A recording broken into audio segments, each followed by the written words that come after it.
des effets indésirables. Si tu as un organisme faible, ça peut t'attraper. Tu peux vomir. Mais pourquoi je vomis? Et pourtant, j'ai lu les comprimés pour le palu, par exemple, un exemple. Mais pourquoi je vomis? Lis seulement la notice. Tu vas voir que c'est signalé dedans. Mais toutes ces sagesses-là, les médecins, on peut ça où? Mais c'est dans le spirituel. Le spirituel aussi, c'est là où se passe le grand traitement. Amen. Amen. Donc c'est pour signaler un peu cet aspect, que tout ce que vous pouviez vivre, ça, tu viens à l'église, on a prié pour toi. Voilà les gens. Vous avez écouté ma fille, non? Sa propre maman. Nous allons revenir, on va rechanger sur la piété familiale, les liens familiaux. Vous voyez, non? Vous avez écouté aussi ma fille qui a dit Amen pour sa mère. Mais maman se lève pourquoi? La maman de ma fille qui vient de témoigner de Port-Gentil, sa maman est venue à l'église pour me voir, pour dire je dois trouver l'homme de Dieu. Ma fille devient quoi? En fait, il fait les menaces pour sa fille. Regardez une grande maman comme ça. Ça parlait d'un lien. L'enfant l'a dit je ne veux plus suivre les mouvements des liens familiaux là. Je suis fatigué de ça. Quand je suis là-bas, j'ai la peur, je tremble, j'ai fait les études, je ne peux plus travailler, tout. Je vois les esprits. Mais depuis que je suis à l'église, je me sens bien. Maman dit non, pas l'église. Pas l'église, ça c'est pas gentil. Pas l'église, des menaces. C'est arrivé même à mes oreilles. Oh, la maman de la soeur, oh, la maman là, la soeur là, qui est une grande femme qui pouvait aller en mariage, être même bien grand-mère. Et sa maman vient, oui, ok. Je l'ai appelée, je l'ai exhortée. Elle a compris, elle a foncé.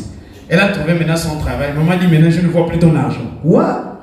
Quel argent encore que tu... Non, c'est ce que vous avez écouté chez ma fille. Donc même les colis, tu ne m'envoies plus. Toi qui as détesté le mariage, qui ne voulais plus, tu cherches encore le colis de ce monsieur. Puis t'achètes encore à manger. Toi qui as pris la liste déchirée, cachée, pour qu'on ne puisse pas t'épouser. En fait, vous comprenez que c'est tellement fort. Mais ici, on ne lance pas le feu. Hein? Ah, pour ne pas dire que c'est peut-être le feu qu'on lance à l'église, c'est ce qui réveille les parents, c'est qui secoue les liens familiaux. Non. Donc tout ça là, vraiment, nous devons suivre ça. Alors, c'est merveilleux. Nous allons acclamer, on va acclamer la parole. C'est merveilleux. Ok. Bon, ben, pour ceux qui doutent que Jésus n'est pas Jésus parole, nous allons prendre encore un autre verset qui, qui va abonder dans le même sens. Et vous-même, vous allez me dire. Alors, nous sommes dans le livre des Épîtres de Paul aux Hébreux, donc Hébreux chapitre 9. Prenons un passage merveilleux. On ne va pas seulement lire directement le verset, mais nous allons lire un peu l'histoire. Commence à partir du verset 11. Ça parle de Jésus, toujours. De la mort de Jésus, de son sang versé, et du miracle, en fait, le plus grand miracle, comme je disais, du prophète Jonas. Que Jésus devait mourir, crucifié, et son sang. Vous allez me dire, pourquoi aujourd'hui le christianisme est si pauvre comme ça? En fait, la pauvreté du christianisme vient d'où?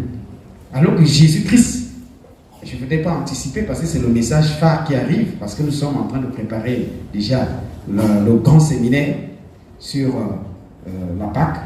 Donc, c'est juste un petit message, hein. Je voulais juste brosser un peu, mais ce n'est pas ce qui nous intéresse ici. Ce qui nous intéresse, c'est il y a un aspect que je voulais normalement m'appesantir ici. Voilà. Donc, pour ne pas tirer en longueur, par exemple, le verset 11. Voilà. Mais Christ est venu comme souverain sacrificateur des biens. En fait, je ne voulais pas lire tout le texte, mais je survole. Comme souverain sacrificateur des biens à venir. Il a traversé le tabernacle plus grand et plus parfait, qui n'est pas construit des mains d'hommes, c'est-à-dire qui n'est pas de cette création. Quel est ce tabernacle? Et c'est quoi le tabernacle? On continue. Il est entré une fois pour toutes dans le lieu très saint.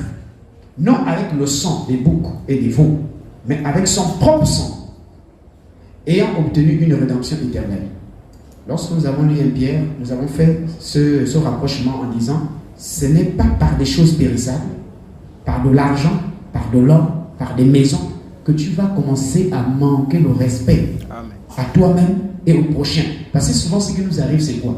Le manque d'argent nous rend nerveux. Amen. Le manque... Ah non, je sais pas. En fait, vous allez voir que les fruits de la chair qui sont en nous, ces fruits-là explosent lorsque ça ne marche pas. Mais lorsque rien ne marche, et lorsque tout marche, ces fruits dorment, se reposent.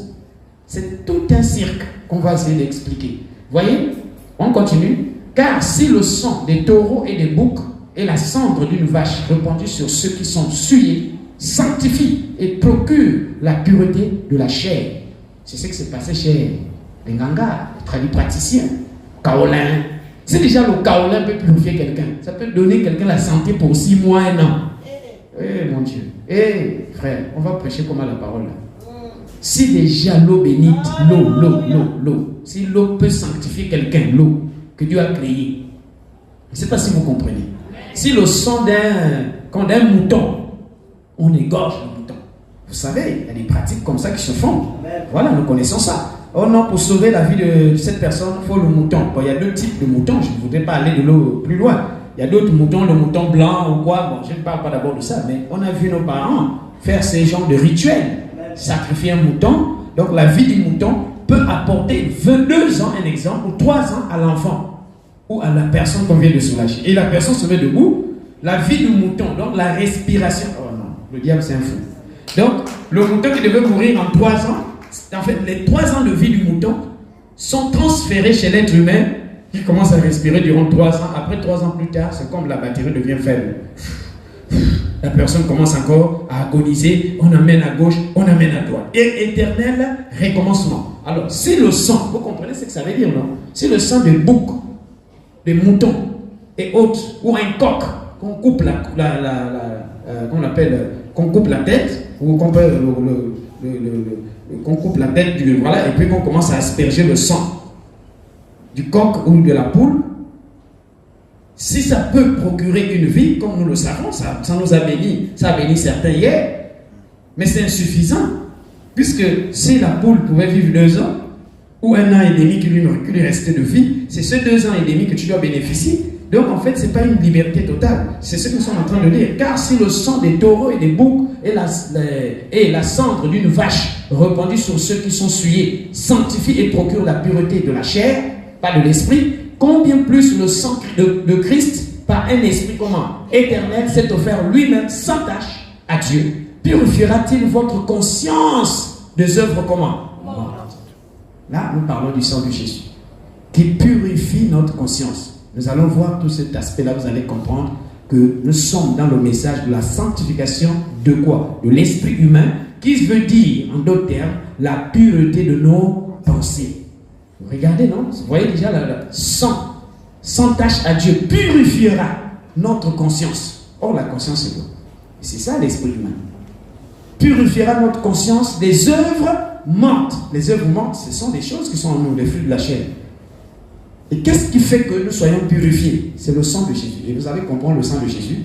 C'est quoi le sang de Jésus? Et le sang de Jésus agit comment? Je continue. Afin que vous serviez le Dieu vivant.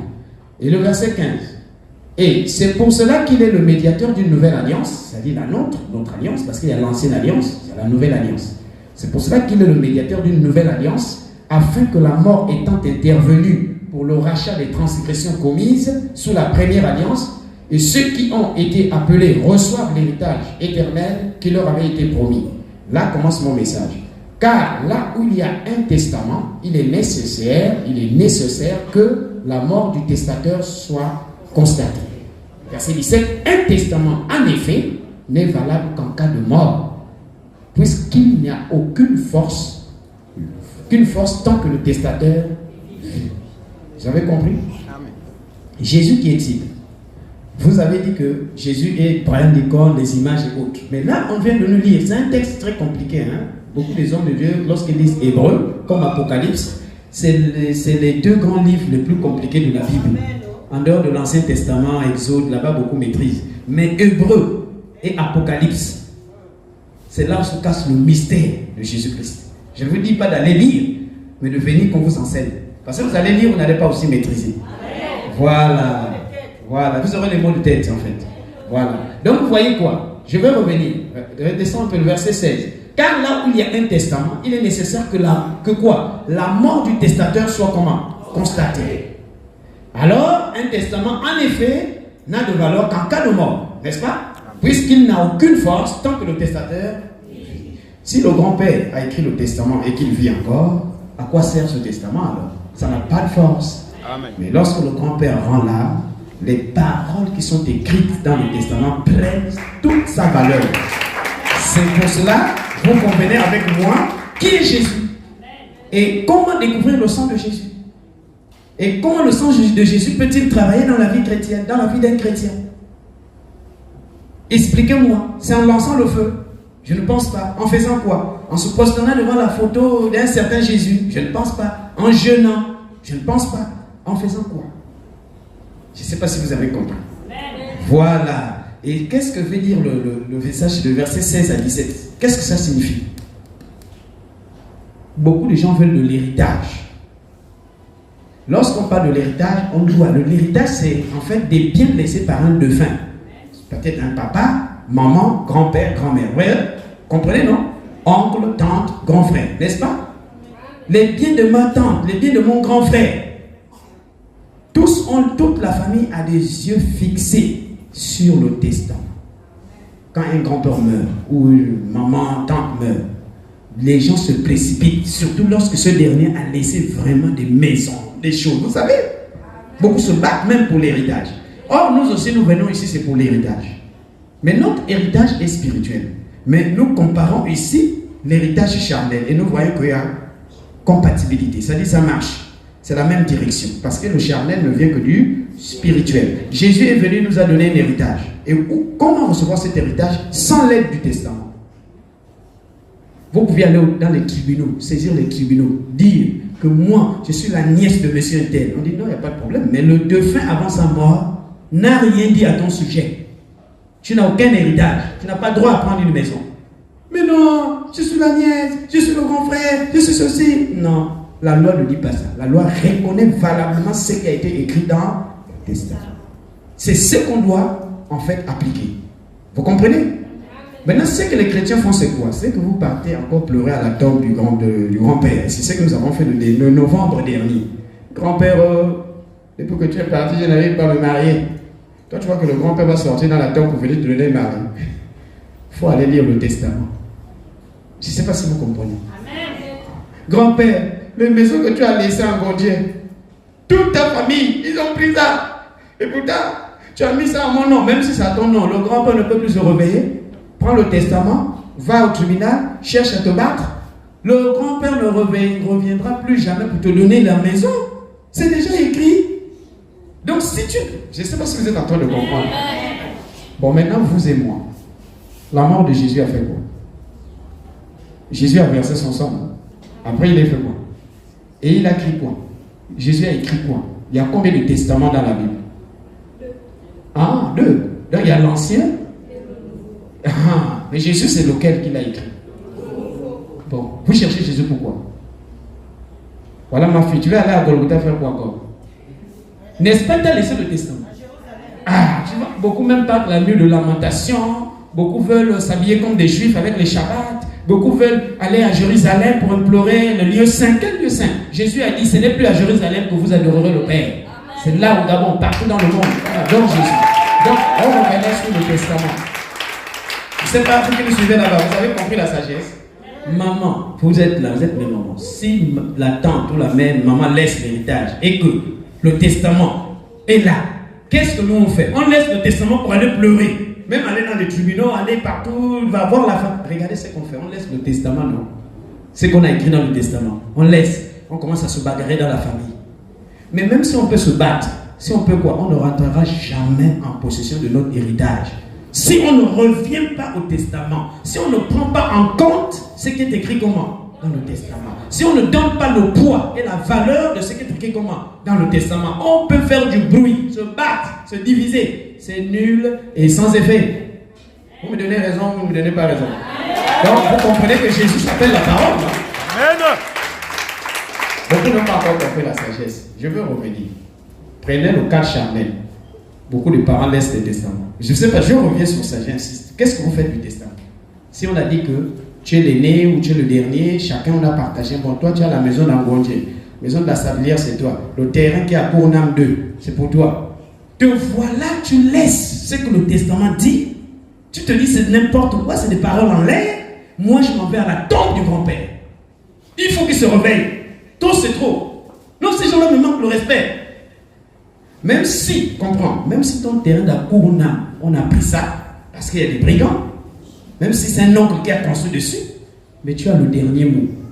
Mais tu peux rentrer en possession que si le testament t'autorise, te donne le poids. Si c'est vérifié dans le testament que là, véritablement, le grand-père a dit que le terrain là est pour toi, même si on a construit des immeubles, on peut casser ça. Amen. Et le terrain va te revenir. Donc, un héritage, on ne cherche pas l'héritage comme ça, frère. Vous cherchez les enfants, vous cherchez les maris, vous cherchez le travail, vous cherchez quoi? La guérison. Vous allez trouver ça où? Voilà dans les églises, le Saint-Esprit, tu as dit, machin. Oh, la révélation, oh, le pasteur, oh, l'onction, oh, les gens tombent. Tu peux tomber 1000 fois par jour si tu ne reviens pas au testament. L'héritage est bien capturé par les démons. Tu n'auras jamais ton héritage. Les démons vont, vous savez, je vais vous dire une chose, les démons vont peser de tout leur poids, et ça se passe même dans la chair. On a vu les mamans être destituées de l'héritage de son mari. Surtout si cette dernière n'a pas été... il n'y a pas un papier légal. Vous connaissez vous-même. Les parents de l'homme pèsent de tout leur poids. On t'arrache ce qui te revient de droit. Mais or, lorsqu'il y a un papier écrit, où il y a quelque chose, le tribunal va peser par rapport à la chose. Il dit, rendez les choses à la veuve, parce qu'elle a été mariée légalement. Ça veut dire qu'il y a eu l'alliance. C'est bon? Avez-vous l'alliance avec Jésus? Prenez l'interrogation. Mais si vous avez l'alliance avec Jésus, avez-vous, quand l'alliance symbolise l'acte de mariage, bon, avez-vous l'alliance? Oui. Avez-vous l'acte de mariage? Oui. Mais pourquoi tu pleures? Je ne sais pas. Je souffre avec mes enfants. Doucement. Il y a un problème qui ne va pas chez toi. Pourquoi tu souffres? Je ne sais pas. Mais saisis les tribunaux, récupère ton héritage et lieu de pleurer là. Le feu. Ah, laisse-moi toi aussi. Le feu. Vous voyez que les démons nous trouvent un peu comme des gens, manque de sagesse. C'est parce que vous comprenez. Seigneur, je suis malade. Voilà pourquoi mon fils disait que c'est normal que tu puisses croire dans mon fils. Parce que dans les églises, il y a vérité. Il y a des maladies. Chez nous à l'église, on dit, dans le monde on dit incurable. À l'église aussi on dit comment? Incurable. C'est normal. Mais qu'est-ce que Jésus a dit dans le Testament? Tu vois? Jésus a dit que vous avez été guéris de toute maladie. Toute maladie. Je ne veux pas rentrer dans les détails. C'est juste pour ouvrir un peu la parenthèse. Les grossesses, qu'est-ce que la Bible dit? La femme portera des